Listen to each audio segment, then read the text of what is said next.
Good morning students. देखिए, ये हमारी प्रोनाउन की वीडियो है पार्ट फर्स्ट। इससे पहले मैंने नाउन की वीडियो अपनी अपलोड की हैं और उसके मैंने टोटल 8 पार्ट्स बनाए हैं और मैं उम्मीद करता हूँ कि आपने पूरी नाउन को कंप्लीट पढ़ा होगा, क्योंकि प्रोनाउन को पढ़ने से पहले नाउन की नॉलेज होनी बहुत ज़रूरी है। यदि हम लोगों को नाउन के बारे में ही नहीं पता तब हम प्रोनाउन के बारे में क्या समझेंगे। ठीक है ना। चलिए हम अपने टॉपिक प्रोनाउन को आज स्टार्ट करेंगे। देखिए, जैसा कि मैंने स्टूडेंट्स लिखा है प्रोनाउन, एक छोटी सी डेफिनेशन प्रोनाउन की दी है मैंने। देखिए, a pronoun is a word used instead of a noun, यानी कि प्रोनाउन ऐसे शब्द होते हैं जिनका प्रयोग नाउन के स्थान पर किया जाता है। ठीक है। जैसे फॉर एग्जाम्पल देखिए, आप मैंने लिखा Ram is a handsome boy, full stop, he is my students. ठीक है। अब ये जो राम है यहाँ पर क्या है, नाउन है, और यहाँ पर ही क्या है, एक प्रोनाउन है।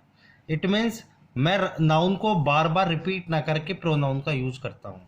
बात समझ में आई। यानी कि हम नाउन के रिपीटेशन से बचने के लिए हमें प्रोनाउन की आवश्यकता पड़ती है, ताकि हम नाउन को बार बार रिपीट ना कर सकें। इसलिए नाउन के स्थान पर हमें प्रोनाउन का यूज करना पड़ता है। अगर हम, वैसे तो नाउन के काइंड्स अलग अलग होते हैं, लेकिन स्टेप बाय स्टेप सब चीज़ों को पढ़ेंगे ध्यान से। जब हमने प्रोनाउन स्टार्ट की है तो उसे बहुत डीपली और स्टेप बाय स्टेप ही पढ़ेंगे। ठीक है। सबसे पहले हम बात करते हैं पर्सनल प्रोनाउन की। सबसे पहले पर्सनल प्रोनाउन। देखिए, पर्सनल प्रोनाउन की एक टेबल मैंने आपके सामने बनाई हुई है, इस टेबल को थोड़ा सा ध्यान दें।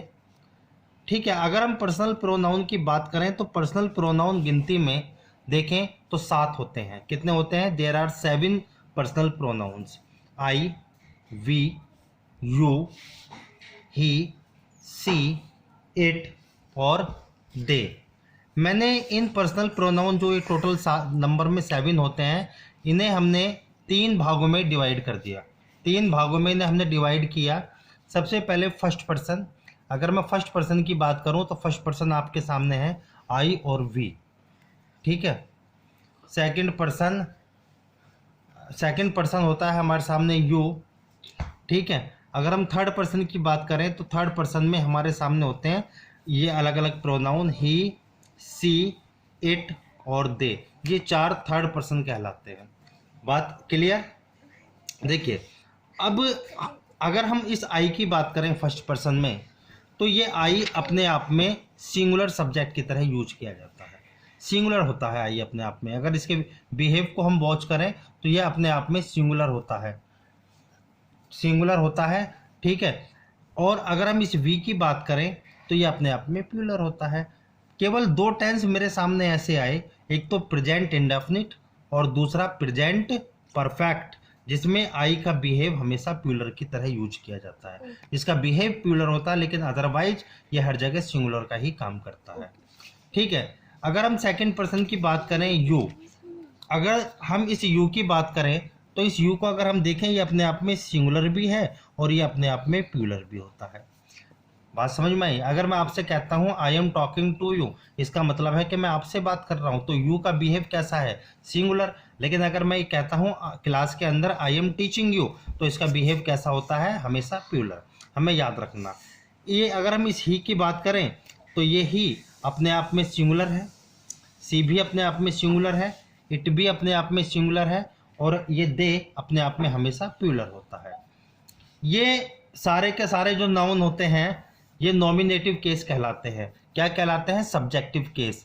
यानी कि किसी भी सेंटेंस में इन प्रोनाउन का प्रयोग हमेशा सब्जेक्टिव केस के रूप में किया जाता है, और सब्जेक्टिव केस का जो असली नाम होता है वो होता है नॉमिनेटिव केस। देखिए, नंबर 2, अगर ये सब्जेक्टिव केस है तो इनके ऑब्जेक्टिव भी होंगे। अगर हम आई की बात करें तो इनके पजेसिव एडजेक्टिव भी होंगे और पजेसिव प्रोनाउन भी होंगे। ये डिफरेंस क्या होता है पजेसिव एडजेक्टिव और पजेसिव प्रोनाउन में, यह भी आपको आगे पता लगेगा। ठीक है। देखिए, यदि मेरा आई नॉमिनेटिव केस सब्जेक्टिव केस है तो इसका ऑब्जेक्टिव केस मी होगा, और पजेसिव एडजेक्टिव माई होगा, और पजेसिव प्रोनाउन क्या होगा? माइन होगा। क्लियर? अगर मेरा नॉमिनेटिव सब्जेक्टिव केस वी है तो इसका ऑब्जेक्टिव केस हमेशा अस होता है, और इसका पजेसिव एडजेक्टिव अवर और पजेसिव प्रोनाउंस क्या होता है, अवर्स।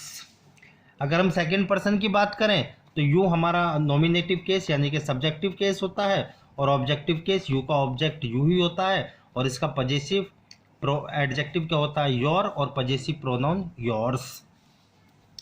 अगर हम थर्ड पर्सन की बात करें तो ही, इसका objective case him, possessive adjective his होता है और पजेसिव प्रोनाउन भी हिज होता है। ठीक है। सी की बात करें तो सी का ऑब्जेक्ट हमेशा हर होता है और पजेसिव एडजेक्टिव भी हर, लेकिन पजेसिव प्रोनाउन क्या होता है, हर्स। ठीक है। इट का ऑब्जेक्टिव केस इट और पजेसिव एडजेक्टिव क्या होता है, इट्स, लेकिन इसका पजेसिव प्रोनाउन नहीं होता। अगर हम इस दे की बात करें तो दे का ऑब्जेक्ट हमेशा देम और पजेसिव एडजेक्टिव क्या होता है, देयर, और पजेसिव प्रोनाउन क्या होता है, देयर्स। चलिए, ये तो टेबल आपने 9th-10th में भी पढ़ी होगी, लेकिन अब इसे थोड़ा सा डेप्थ में लेके चलेंगे। देखिए, अगर हम पर्सनल प्रोनाउन के रूल नंबर 1 की बात करें तो मैंने आपके सामने लिखा है कि use of the pronounce of nominative case यानी कि सब्जेक्टिव केस। जितने भी ये मैंने सब्जेक्टिव केस के प्रोनाउन का प्रयोग किया, ये सेंटेंस के सब्जेक्ट के रूप में यूज किए जाते हैं, हमेशा याद रखना। ये कभी भी सेंटेंस के ऑब्जेक्ट नहीं बनते। जैसे मैंने फॉर एग्जाम्पल्स लिखा, he went to Jaipur last month, तो ही क्या है यहाँ पर, subjective case. I play chess, I क्या है, subjective case. You write a letter, you क्या है, subjective case. They learn the computer, तो दे क्या है आपका यहाँ पर, सब्जेक्टिव केस। तो एक बात आपके समझ में आई कि जितने के जितने प्रोनाउन हैं, जो नॉमिनेटिव केस के प्रोनाउन हैं, इनका प्रयोग हमेशा सब्जेक्ट के रूप में किया जाता है, यानी कि सब्जेक्टिव केस में किया जाता है। ये सेंटेंस के केवल सब्जेक्ट ही बनते हैं।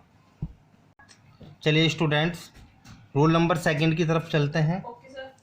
देखिए, एक बात हमेशा याद रखना, जब हम नॉमिनेटिव केस की बात करते हैं, यानी कि जो सब्जेक्टिव केस होता है वही उसका रियल नाम क्या होता है, नॉमिनेटिव केस। मैंने नाउन में आपको पढ़ाया था, जिसने नाउन को पढ़ा है ध्यान से तो उसे पता है सब्जेक्टिव और नॉमिनेटिव केस दोनों एक ही बात है।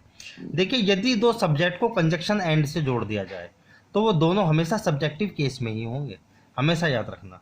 ठीक है। यदि मैं दो सब्जेक्ट को कंजक्शन एंड से जोड़ दूं तो वो दोनों ही सब्जेक्टिव केस में होते हैं। ठीक है। जैसे देखिए आप, पहला sentence, you and he, you and he, you भी सब्जेक्टिव केस और ही भी सब्जेक्टिव केस। मैंने इन दोनों को क्या किया, एंड से जोड़ दिया। You and he were good friends, तो सेंटेंस ये हमारा सही है। अगर ये लिखा कैसे आए sentence, you and him were good friends, तो सेंटेंस हमारा गलत है, क्योंकि हम एक सब्जेक्ट और एक ऑब्जेक्ट को कंजक्शन एंड से नहीं जोड़ सकते। या तो हम दो सब्जेक्ट को कंजक्शन से एंड से जोड़ेंगे या फिर हम दो ऑब्जेक्ट को ही जोड़ेंगे। वो दोनों सेम होने चाहिए, चाहे तो वो दोनों सब्जेक्ट हों चाहे वो दोनों ऑब्जेक्ट हों, लेकिन एक सब्जेक्ट और एक ऑब्जेक्ट कंजक्शन एंड से नहीं जोड़ सकते। तो ये मैंने लिख कर काट दिया, सेंटेंस गलत है। देखिए आगे, थर्ड सेंटेंस देखिए, Mohan and I go to college every day. ये सेंटेंस अपनी जगह सही है, दोनों सब्जेक्टिव केस, मोहन भी और आई भी, मैंने एंड से जोड़ा, दोनों ही सही हैं। अगर ये सेंटेंस आपको एग्जाम में इस तरीके से मिलेगा कि Mohan and me go to college every day, तो मैंने लिखकर काट दिया, सेंटेंस गलत है। क्यों गलत हुआ सेंटेंस, क्योंकि एक सब्जेक्ट और दूसरा ऑब्जेक्ट है। एक सब्जेक्ट और ऑब्जेक्ट को हम एंड से नहीं जोड़ सकते, वो दोनों हमेशा सब्जेक्टिव केस में ही होने चाहिए। देखो स्टूडेंट्स, आप एक रूल याद रखें हमेशा, एक स्ट्रक्चर जो कि आप टेंस में पढ़ते आ रहे हैं, subject plus verb plus object. हमेशा याद रखो, वर्ब से पहले जो कुछ भी आएगा वो सब्जेक्टिव केस होगा, और वर्ब के बाद जो कुछ भी आएगा वो हमेशा ऑब्जेक्टिव केस में होगा। जैसे for example, my grandfather told me a story. अब देखो, माई ग्रैंडफादर क्या हुआ सेंटेंस का, सब्जेक्ट। अगर ये सब्जेक्ट है तो ये टोल्ड क्या हुई हमारे पास, वर्ब, और ये क्या हुआ हमारे पास, ऑब्जेक्ट। बात समझ में आई। वर्ब से पहले सब्जेक्टिव केस और वर्ब के तुरंत बाद हमेशा ऑब्जेक्टिव केस का यूज किया जाता है। दूसरा एग्जाम्पल देखिए, आई टीच दैम, आई अपने आप में सब्जेक्टिव केस, उसके बाद में वर्ब और उसके बाद में दैम ऑब्जेक्ट, यानी कि वर्ब से पहले सब्जेक्टिव केस और वर्ब के बाद में हमेशा ऑब्जेक्टिव केस का यूज किया जाता है। आगे चलिए, देखिए अगर दोनों ऑब्जेक्ट, अगर वर्ब के बाद में हमेशा क्या आता है, ऑब्जेक्ट आता है। अगर मान लो दो ऑब्जेक्ट दे रखे हैं और वो एंड से जुड़े हुए हैं तो वो दोनों ऑब्जेक्टिव केस में ही होने चाहिए। ऐसा ना हो कि एक सब्जेक्ट लिख दे और दूसरा ऑब्जेक्ट लिख दे। वर्ब के बाद जो कुछ भी आएगा वो हमेशा ऑब्जेक्ट ही आएगा, क्योंकि वर्ब से पहले हमेशा जब भी आता है वो सब्जेक्ट आता है। जैसे for example, my father forbade you and I to play in the sun. बात समझ में आई? अब देखो मैंने इस सेंटेंस को लिखकर काट दिया। इस सेंटेंस में गलती कहाँ हुई? देखिए फॉरबेड अपने आप में एक वर्ब है और वर्ब के बाद में हमेशा केस किस में आना चाहिए, ऑब्जेक्टिव केस में। यू अपने आप में क्या है, एक ऑब्जेक्ट है, लेकिन आई अपने आप में एक सब्जेक्ट है। तो सही सेंटेंस करने के लिए आई को मी में कन्वर्ट करना पड़ेगा। देखिए नीचे, my father forbade you and me to play in the sun. ये सेंटेंस अपनी जगह सही है।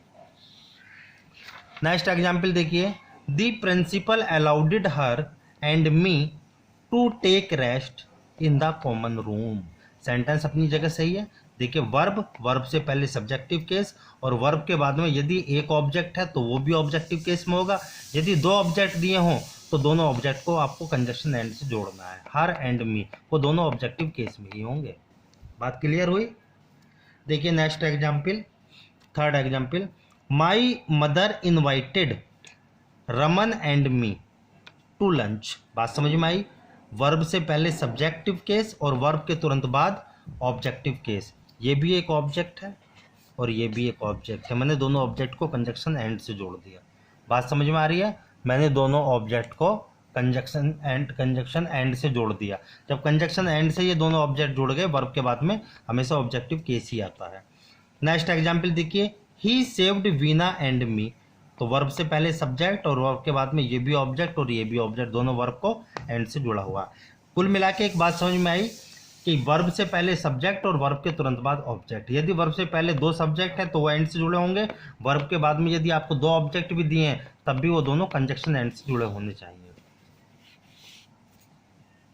चलिए देखिए नेक्स्ट रूल ऑफ स्टूडेंट्स, मैंने अभी बात आपसे की थी सब्जेक्ट की और ऑब्जेक्ट की। अब मैं बात करूंगा आपसे पजेसिव एडजेक्टिव और पजेसिव प्रोनाउन की।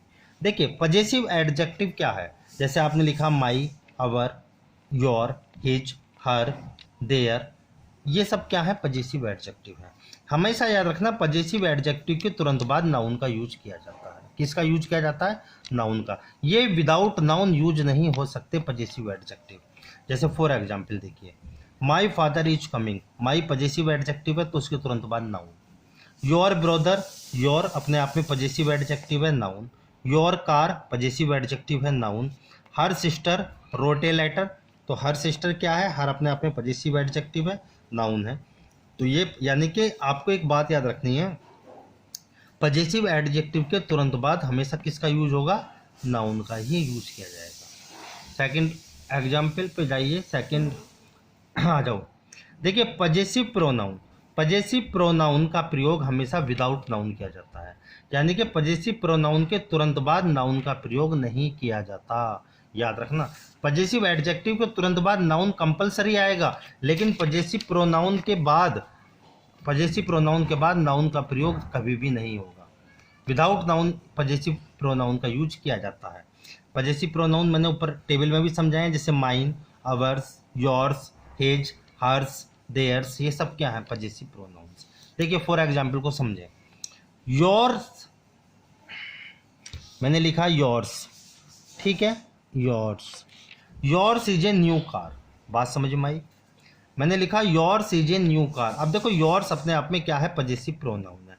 जब मैंने पजेसिव प्रोनाउन का प्रयोग किया तो बिना नाउन के होगा, तो यानी योर्स के तुरंत बाद नाउन का प्रयोग नहीं है। अगर मैं इस सेंटेंस को कहूँ yours is a new car, तो सेंटेंस सही है, लेकिन इसका मीनिंग क्या निकल रहा है? देखो मीनिंग होता है क्या? Your car is a new car. बात क्लियर हुई? दूसरा देखो, अगर मैं लिखता हूँ hers is a beautiful sari, hers is a beautiful sari. देखो हर्स यानी कि पजेसिव प्रोनाउन है, लेकिन इसका मीनिंग क्या निकला? Her sari is a beautiful sari. बात क्लियर? आपको एक बात समझनी है कि पजेसिव एडजेक्टिव के तुरंत बाद नाउन आएगा, लेकिन पजेसिव प्रोनाउन का प्रयोग विदाउट नाउन किया जाता है। Thank you students. इसके बाद नाउन की पार्ट 2 बनाऊंगा मैं, ठीक है।